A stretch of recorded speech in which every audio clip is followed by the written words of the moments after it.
Greetings from Castle Goring, from Mickey, Aurora, and from me. We have a lot of ground to cover today, so I am going to plunge right in if my Mickey will allow me to do so, and if Aurora will allow me to do so as well. Yes, baby girls, Matty loves you. These names. The Maltese Penny says, "You are looking especially lovely today. Thank you." I've read it out. I didn't intend to, but I'm sorry. I did not intend I was going to skip it. But I've read it out and I'm going to keep it in because it's really rather nice that I can still be receiving compliments at 76. So there's hope for all of us. So you girls who are in your 40s, 50s, 60s,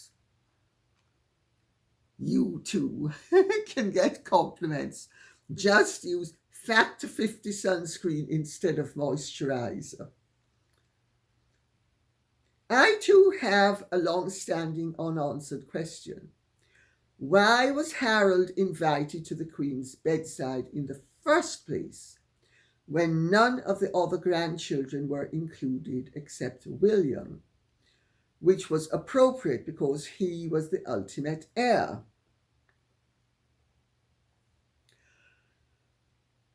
Well,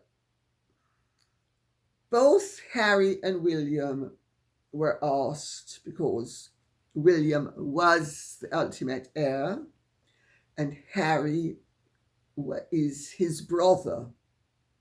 And let us remember, when the Queen died, Harry had not yet written Spare. Well, he'd written it, but it wasn't published, and nobody knew the contents, so to be more accurate. And he had taken part in the Oprah interview, but Harry's contribution in the Oprah interview was really rather limited compared with Meghan's. And Meghan was the devastating one with the accusations of racism. Harry actually, to an extent, refuted in the Oprah interview Meghan's accusations because Harry said there had been one conversation before the marriage. Meghan said there had been several conversations while she was pregnant with Archie. So, although nobody was pleased with the way Harry and Meghan had been behaving, Harry had not yet exposed himself as the treacherous, dangerous, vicious, abusive, disloyal member of the family that he then exposed himself as being during Spare. And remember, Harry has just recently said he doesn't take back a word. He was simply correcting things. So he was asked because his brother was being asked, and it really would have been inhumane for Harry not to be asked when William was being asked. And, I think people don't realize that the royal family is a family and that they are human beings with human feelings. And Charles is effectively, basically, quite a kind person. I don't think there's any reason that people should apply rules that they impose upon the royal family when it was Harry's grandmother, and if his brother was going, he should go as well.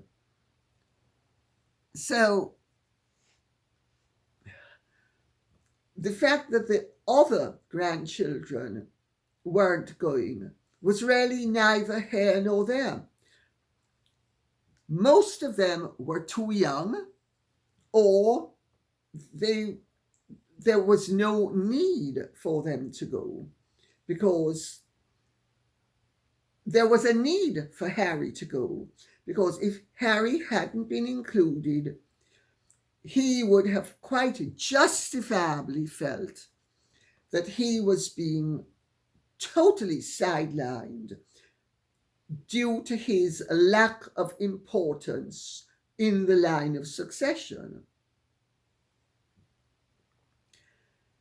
They did the humane thing. They asked him, and then he abused it, because then he wanted Meg's baby to be there as well, so that she could have her deathbed scene.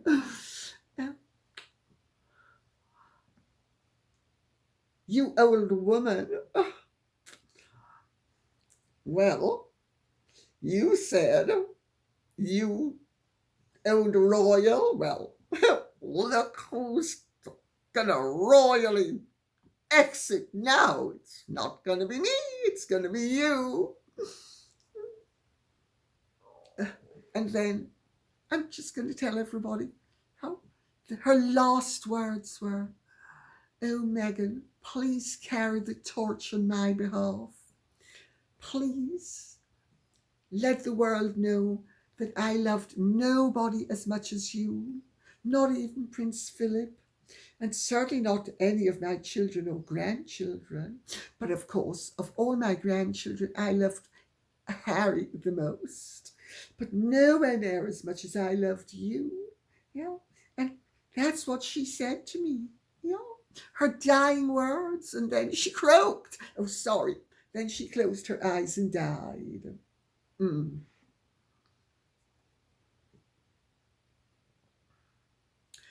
I hope that has answered the question, because it really would have been inhumane to not ask Harry to come, and especially when everybody by then knew that Harry was very dissatisfied, because he'd announced it to the world on Oprah, and at the time things were not so irretrievably dreadful as they became, that there was still hope that there would be the possibility of Harry rejoining the fold. Now there's no hope and no desire.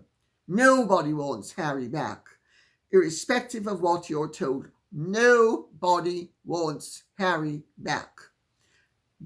With or without Meghan, and certainly not while Meghan is in his life. So I hope that answers the question. And I have to also point out that even if there should be other meetings, they will be tightly controlled. They will be basically a minimal exchange wherever possible. And if you think there's going to be any Hollywood death scene or Hollywood life scene, and it's not going to happen. And Meredith Maines and Harry and Meghan can spin things till they're blue in the face. It's never going to happen. Everybody now knows that Harry has betrayed his family. Harry has betrayed his values. Harry has betrayed the values not only of them, but that he used to espouse. People seem to forget that. The Harry that now says he's done nothing wrong and that he stands by everything he did is not the Harry who used to be hot-headed but basically loyal. This is Harry otherwise known as Judas Iscariot.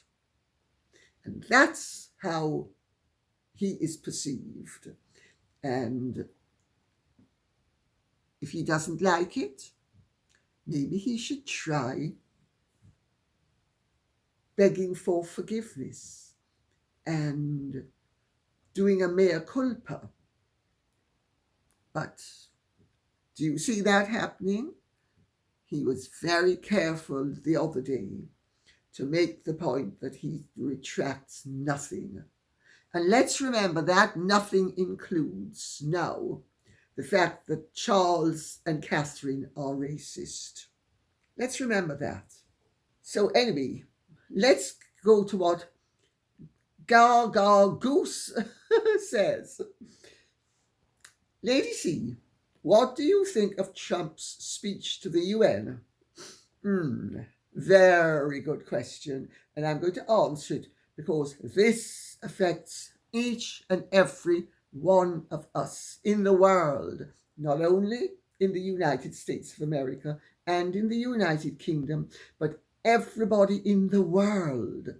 What Trump does affects all of us, whether we like him or loathe him. Anything he does affects us. And he is, as I said a bit earlier, a very divisive figure. But the fact of the matter is, he has a crystalline agenda, and he has a crystalline approach which antagonizes an awful lot of people. But the one thing you can't say is that it's not right flying in your face, because Trump is perpetually in your face, which some people find very reassuring and others find very disconcerting. Well,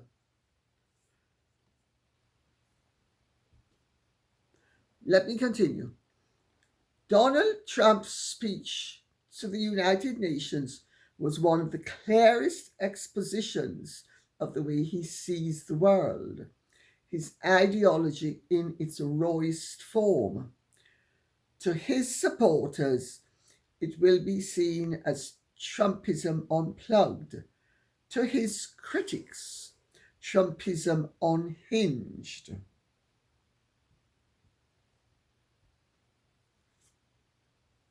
That's right.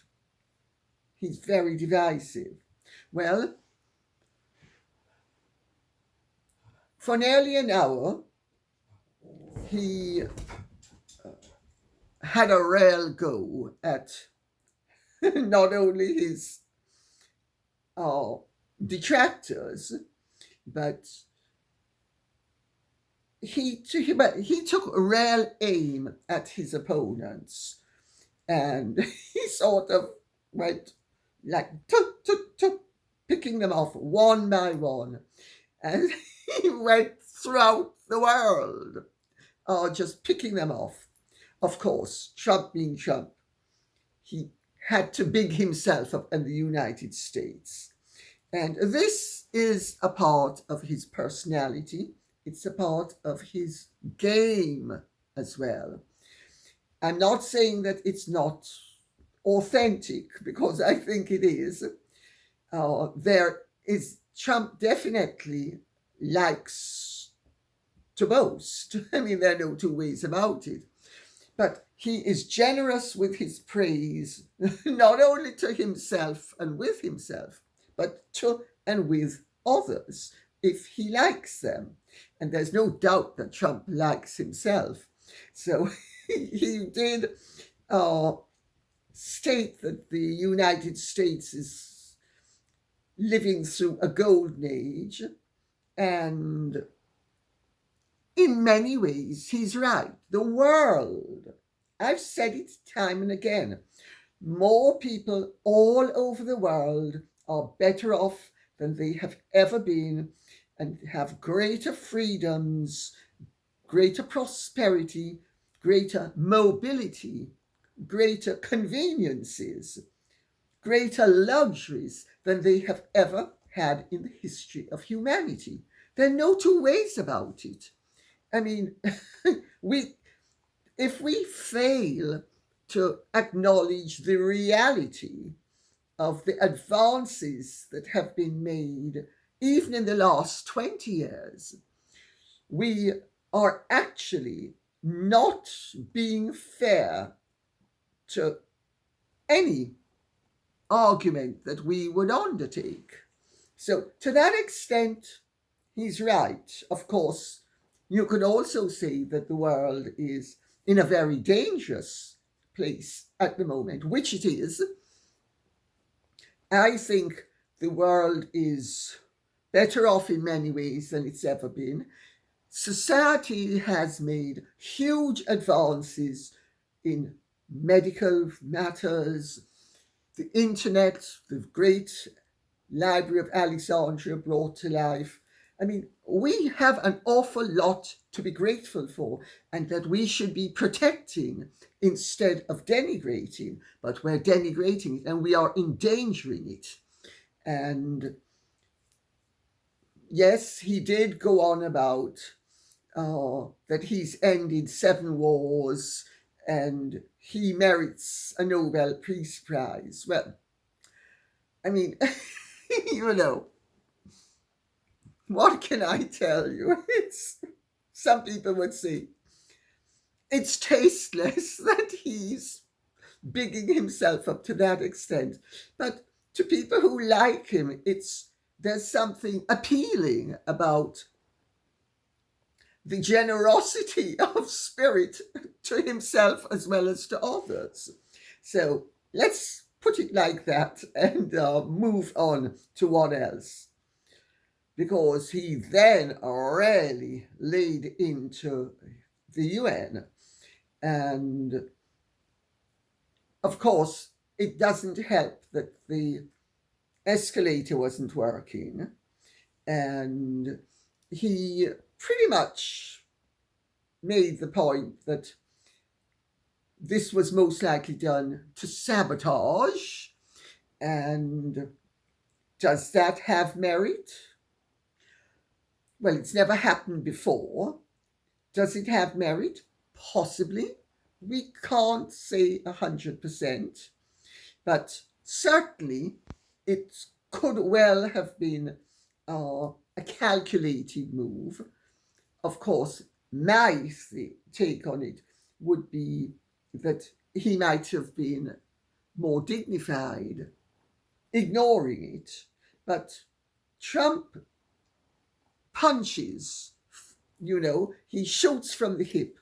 And this has appeal because, at least to some people, because to his supporters, he's true. He just comes out with things that other people might think and would not dare say. He comes right out with them and says them. And whatever you say about Trump, he's definitely authentically himself. So, it certainly was Trumpian, let's put it that way. But he made some really interesting points with regards to the UN, because, the UN was set up to avoid further wars. That was the purpose of it. It originally, in its pre-war embodiment, it was the League of Nations. And when the Second World War broke out, League of Nations was no more. And after the Second World War, the United Nations was formed so that there would be no more great wars. Well, of course, there have been a rush of wars. It has to be said, many of them have been fomented by the American State Department and the American military-industrial complex, which Eisenhower warned about. So when Trump has a go at the UN and says that they are effectively undermining their purpose, it's a double-edged sword. Let me put it that way. He made it clear that he thought the UN has a lot of potential and it's not living up to it. And he did say that rhetoric, I think he actually used the expression, empty words do not end wars. And of course, to that extent, he's right. Empty words do not end wars. But of course, what Trump seems to have ignored is that many of the wars were started by the United States of America, or if they weren't started by the United States of America, they were the United States of American foreign policy provoked and created the circumstances for the onset of the war. So it's a mixed bag, but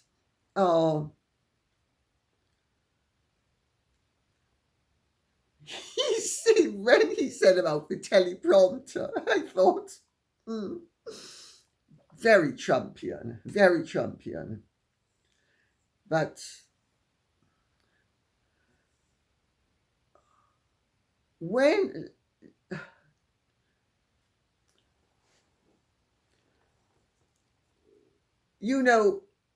the UN is ineffective in some ways, but the UN can't be effective at the moment because the world is actually undergoing an absolute sea change in spheres of influence. And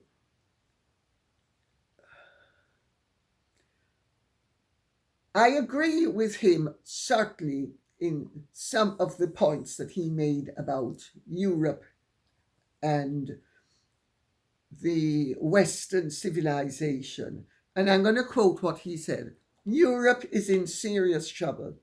They have been invaded by a force of illegal aliens like nobody has ever seen before.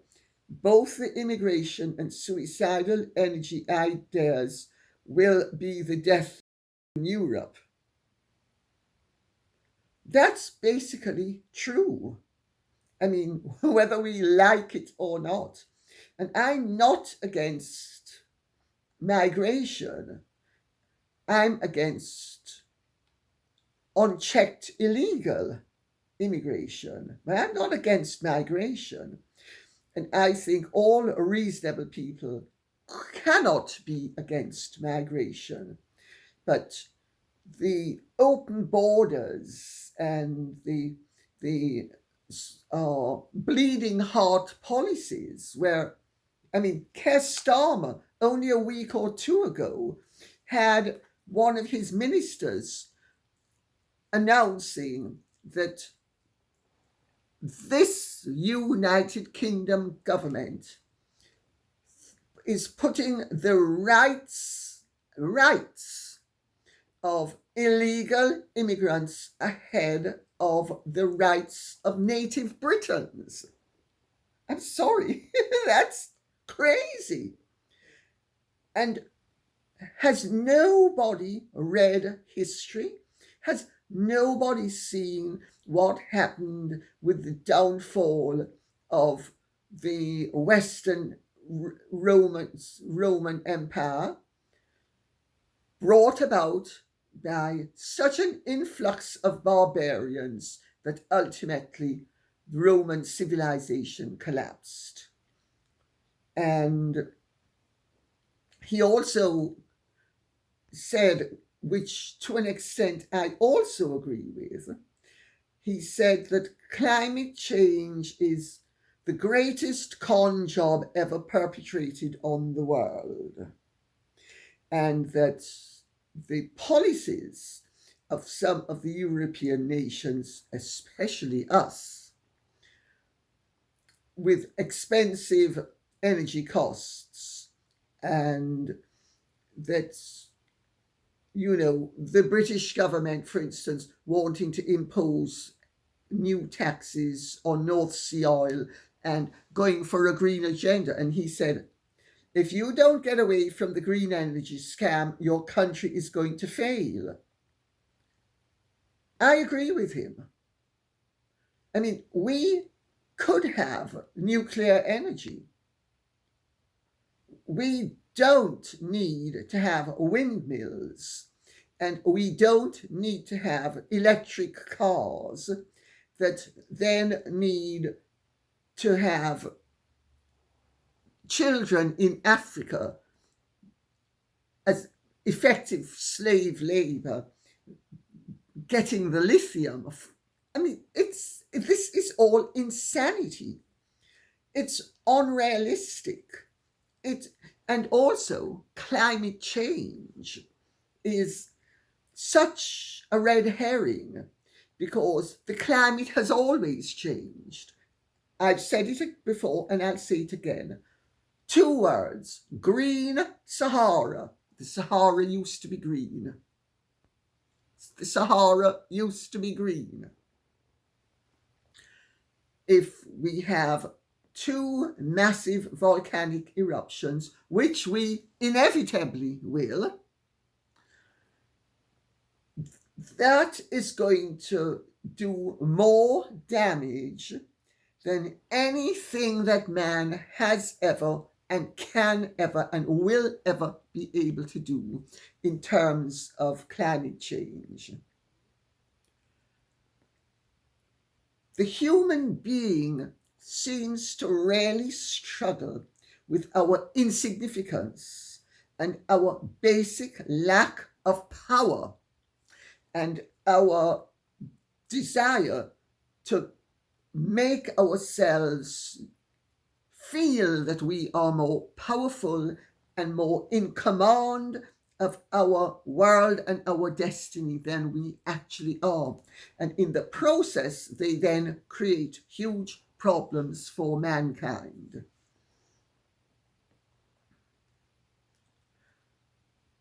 Trump said, I love Europe. I love the people of Europe. And I hate to see it being devastated by energy and immigration. The double-tailed monster destroys everything in its wake. You want to be politically correct and you are destroying your heritage. Sorry, I agree with him. I do agree with him. We are a Judeo-Christian civilization. Now, how we apply that becomes material and becomes a source for debate. I do not agree with every position that Trump has. In fact, I disagree with many of his positions. But he's right when he says, let us protect religious liberty, including for the most persecuted religion on the planet today. It's called Christianity. The Biden government encouraged Erdogan to undermine the Assad regime in Syria so that this would weaken Russia and that they would end up having a Muslim theocracy to replace a secular dictatorship. They've completely forgot to ask the Christians. And I've said this time and again, I'm part Middle Eastern. I'm from one of the most prominent Christian Middle Eastern families on earth. This is not an exaggeration. This is a fact. Google my family's, my maiden name. My father's great uncle, Archbishop Ziadi, is the one who invited in Sharon in the 70s with the Phalangists in Lebanon. So I actually personally know more about what has gone on and what is going and where the dangers lie than the average person in the West, because most people don't understand what the complexities are. And you want to know what regime to support in any of the Middle Eastern countries? Ask the Christians. They are the oldest religion except for the Jews, and they are a minority threatened by theocrats, not by secular dictators. Since the downfall of the Assad regime, Christians in Syria are being targeted. Trump is right. I'm sorry, he's right. Christianity is under threat in the United Kingdom as well. As a Christian, you can't say and do certain things. It's regarded as offensive. But as a Muslim, you can say and do certain things. I'm sorry. Neither should be allowed to say or do, or both should be allowed to say and do.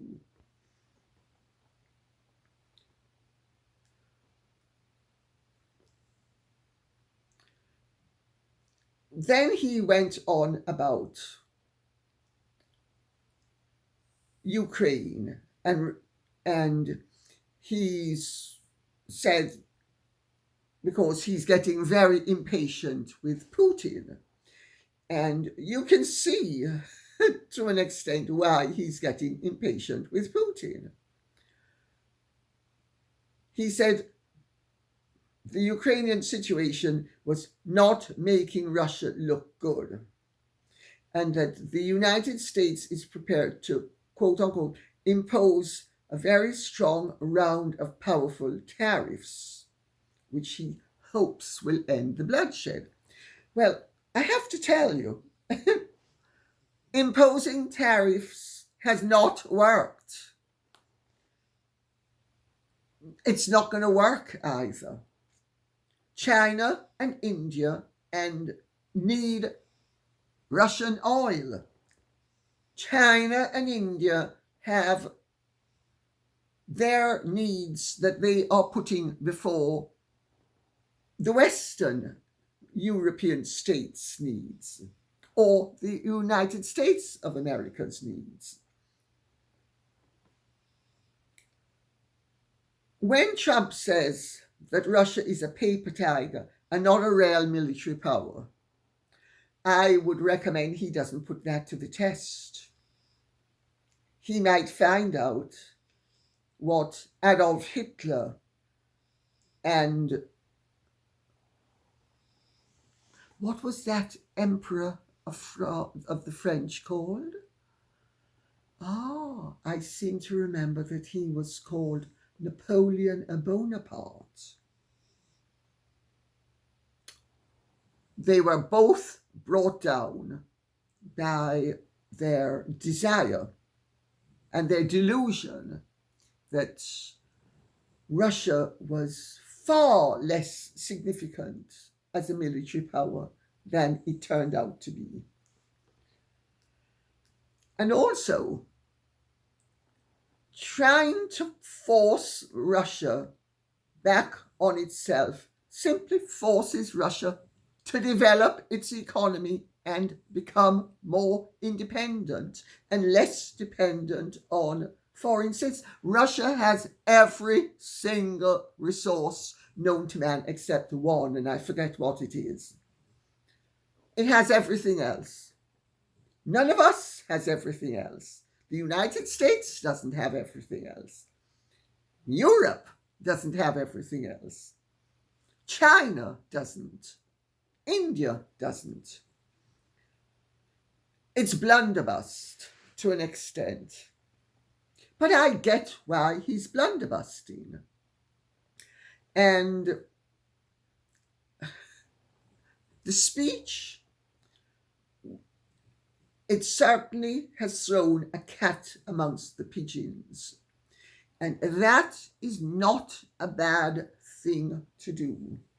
Whether you agree with him or not, we need to have a debate, and we need to open our eyes to the reality of what is going on in this world. America can no longer support much of the world the way it did. It can't. It doesn't have the means to do so anymore. I thought his speech was interesting.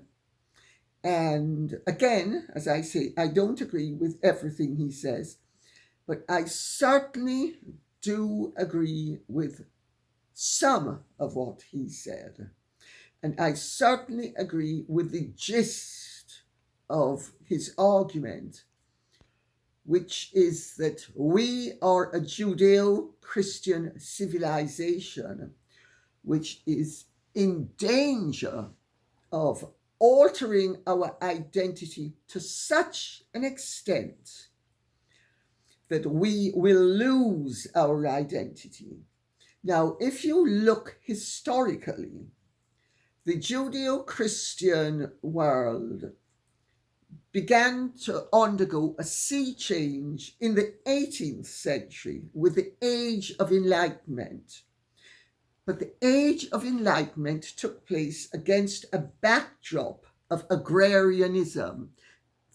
The world's economies were agrarian.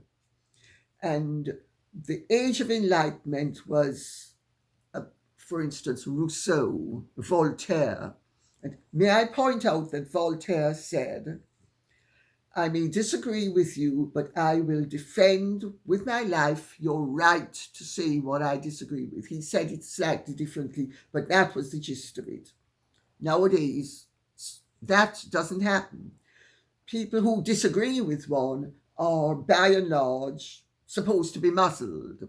So right there, the very core of the Age of Enlightenment philosophy, which is discourse, the acquisition of knowledge, the application of knowledge to change the world for the better, through discourse and debate, trial and error, no longer applies. Because after the Age of Enlightenment came the Industrial Age.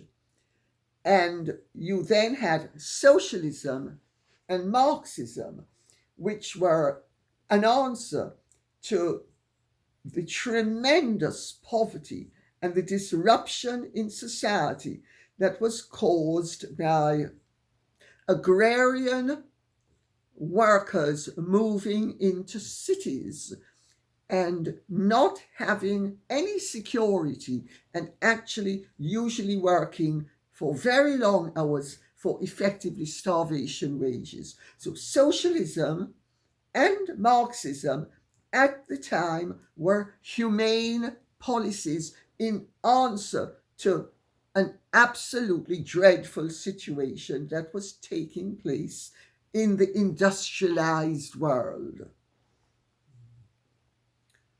That, I fear, was 150 and 200 years ago. The situation is radically different now, but what you have is a series of governments in Europe especially, and latterly in the United States of America as well, that have a socialist bent. It started with the Fabian Society. Now, some of the Fabians were wonderful minds.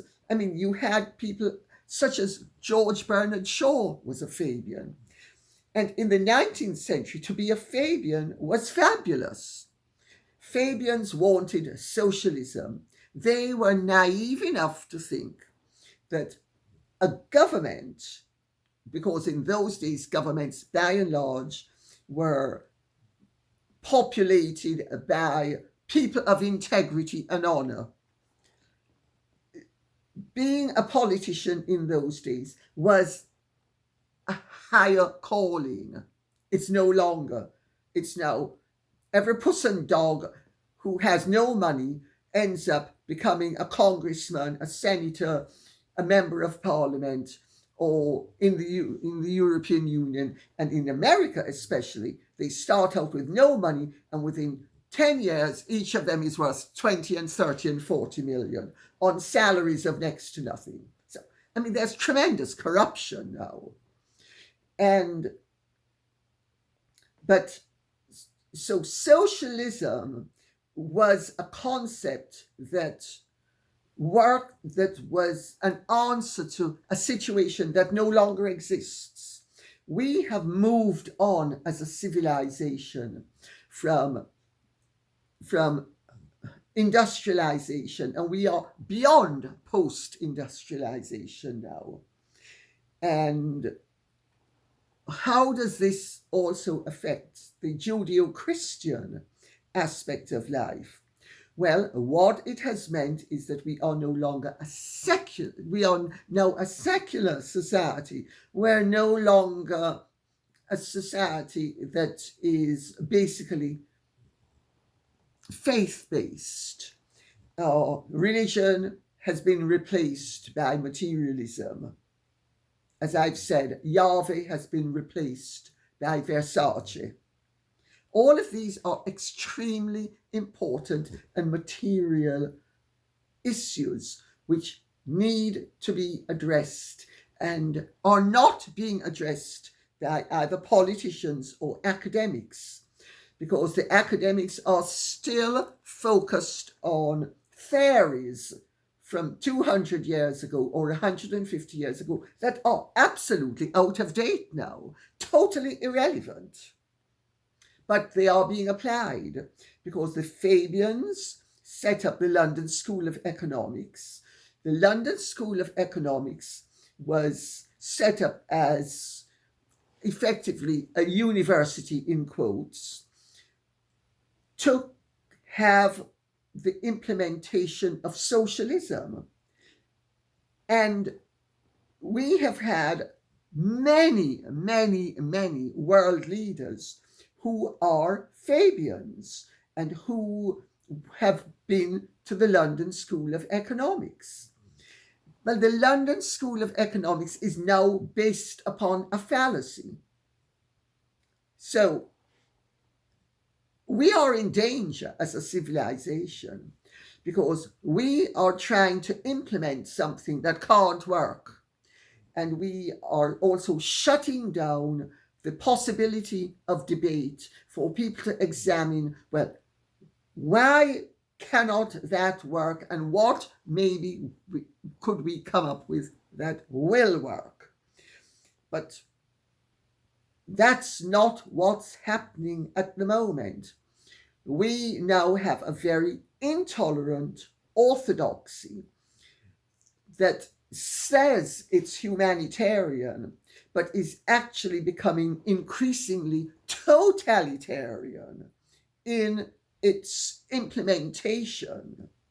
So, of course, none of this has been addressed by Trump. None of this is being addressed by anyone, insofar as I can see. But then most people aren't interested in history. Most people don't understand history. Most politicians, to them, history is something that happened 3 weeks ago. But history isn't, because the past has given birth to the present, and we need to gestate for the future, and we need to understand that we need to nurse that baby so that it grows into a good future. And it's not going to happen at the way things are happening at the moment. So I think I've said enough. It's becoming almost like a lecture, and I'm sorry about that, but I was asked the question and I'm answering it. And on that note, I'll say thank you very much for listening. I hope this has been of some interest to you. If it has, Please keep the questions and comments coming in so I will know what you would like us to be speaking about. And if you have enjoyed this, please like, share, press the notification bell, and take good care. Godspeed. Bye bye.